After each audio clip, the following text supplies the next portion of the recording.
Yes, no contact, no conflict. You minimize contact between people. You minimize conflict.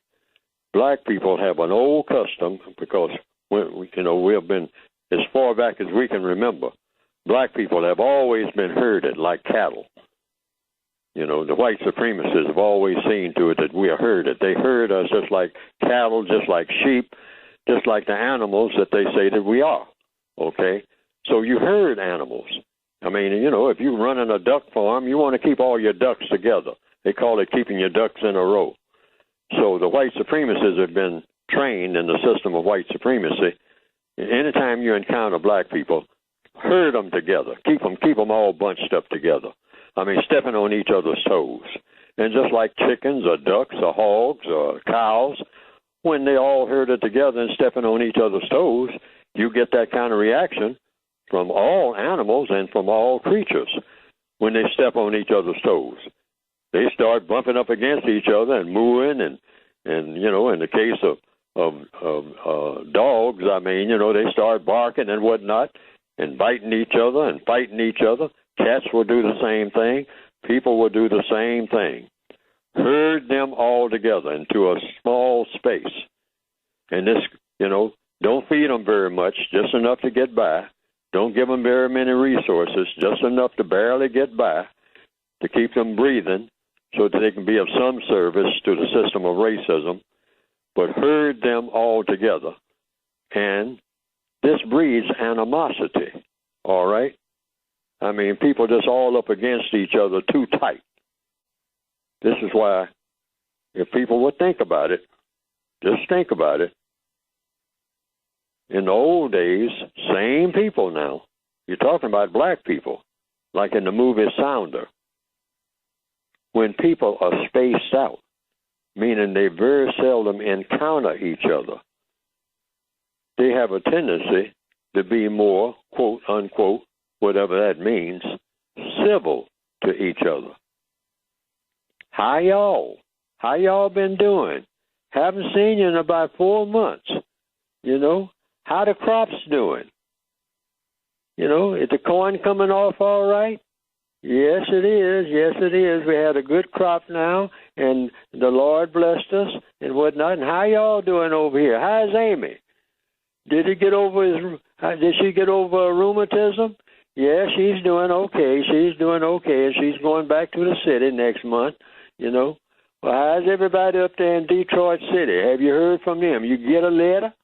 You say, yeah, we heard from them. We got a letter. We very seldom hear from them because, you know, they don't have time to do much writing, but we did get a letter, and Uncle Fred, he read it to us and whatnot. It was a very nice letter, about 2 or 3 pages, you know. Yeah, well, I guess he had a lot to say. There's a lot to do up there in Detroit City.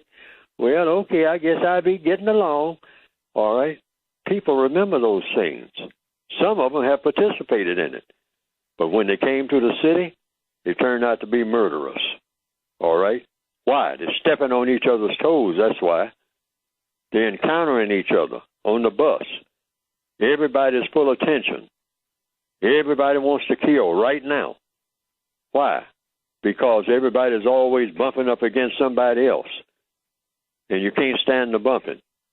But the white supremacists engineered every bit of it so that that would happen. See, they know what behavior is among all creatures. They're the smartest people on the planet. So they know how to handle creatures. They know how to handle things. And they definitely know how to handle black people more than anybody did. Because black people have no agenda for handling themselves, which is why we need a code. And the code says, hey, we should know how we are. Stop this talk about how much we love each other because it doesn't exist. It's a big lie that we keep telling each other. Stop trying to do it even. Just back off. Give as much space to every black person that you encounter.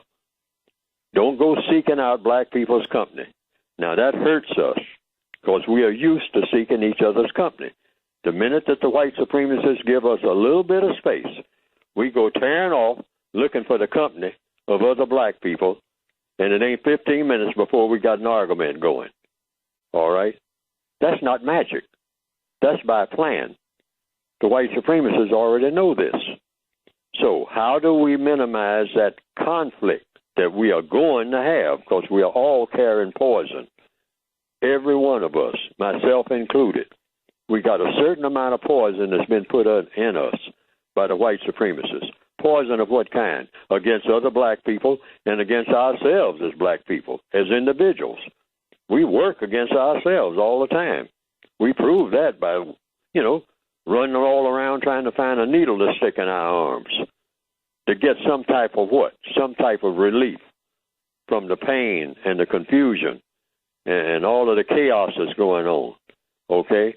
But it's not relief. It's just making our situation worse. And the white supremacists provide that, just like they did with the Indians. Here, Chief, take a swig of this fire water. It'll solve your problems. The white supremacists don't give you anything that's going to solve your problem. It's going to make it worse. Like they're scrambling all this sexuality now, all right? In all 9 areas of activity: economics, education, entertainment, labor, law, politics, religion, sex, and war. The white supremacists are always burning midnight oil, scheming up a way that they're going to trip up black people in each one of those areas of activity. So when we wake up in the morning, they got a plan for us because we have no plan for ourselves.